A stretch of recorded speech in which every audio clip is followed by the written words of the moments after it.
I used to be so smart. I figured out the ultimate way to get out of cleaning my room. My mom would come in and say, "Nate, get off your video games. It's time for you to clean your room." So 5-year-old Nate, being the genius thinker he is, what did I decide today? Say, "I don't have to clean my room, Mom. It's a free country." Well, my mom said, "Yes, it's a free country, but there's still things that you have to do. You can't get out of cleaning your room just by saying that one." So, defeated, I sulked and cleaned my room. Later in life, though, I got to thinking about it. What is the difference between just an unchecked freedom and a freedom with restrictions? Is it truly freedom if there are restrictions that don't let us do as we please? Until I found this quote. Let us not think of freedom as the right to do as we please, but the ability to please to do what is right. And this quote got me thinking about freedom, because in America we enjoy many different freedoms, though it seems rarely do we use these freedoms for good. Rarely do we stand up to what's going on that's bad, and oftentimes we just make things worse by assuming that these freedoms must be unchecked. So today, let's discuss these freedoms, specifically around the idea of our right to protest. First, we'll start by looking abroad to Russia and discussing how they too have freedom of speech in a very strange way. Then we'll look towards the past of America and our nation's history. How have people used this freedom? And finally, we'll discuss what can we protest today? What is it that so urgently needs to be changed that we must all unite to protest? First, let's discuss Russia. And you may be wondering, why is it that in a freedom speech I would bring up Russia? Well, contrary to many of our American thoughts, Russians have freedom of speech. It's just a little different.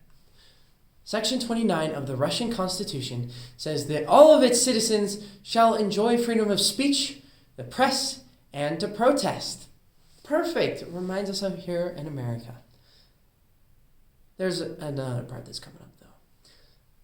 Any speech or protest that incites hatred, strife, religious strife, or any sort of tensions within the country is expressly permitted.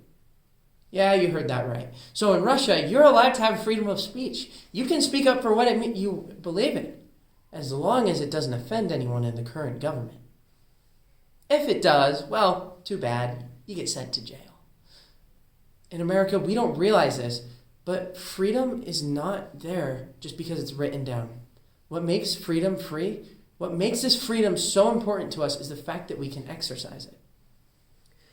Let's look towards America in the past and what we've used that freedom for.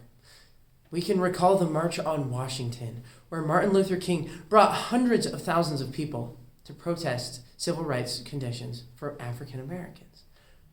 King did this, and he gave a speech where he famously declared that he had a dream. He used his voice for something that was very important in his day.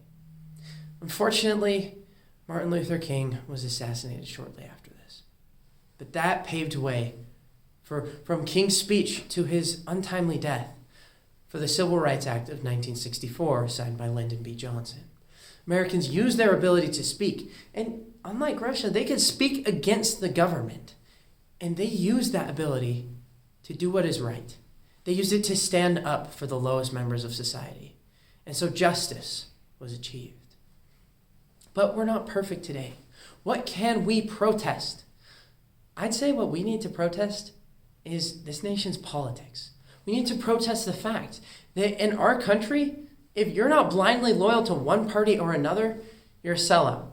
Joe Manchin, for example, is currently being flamed because he does not support the Build Back Better deal in his current state. Mitt Romney was destroyed in his political career, all because he voted to impeach Trump. We need to get past the politics and look towards the people. We need to use our voice to say that people matter, not politics. You know, I thought I was so genius with my little stunt to avoid cleaning my room. But we ended up learning that freedom is not left unchecked, but rather we have our freedoms and we need to use them to do what is right. We discuss this in 3 different ways. First, we talked about how in Russia, while they technically have freedom of speech, you can't use it against the government.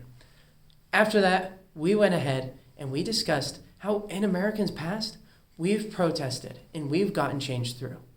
And finally, we discussed what we need to protest in the present, which is this nation's horrible politics, how we're turned to hate each other, all because of a political party. We need to focus on uniting one nation under God and to use our freedoms unchecked, but to do what is right, to bring us together. Thank you.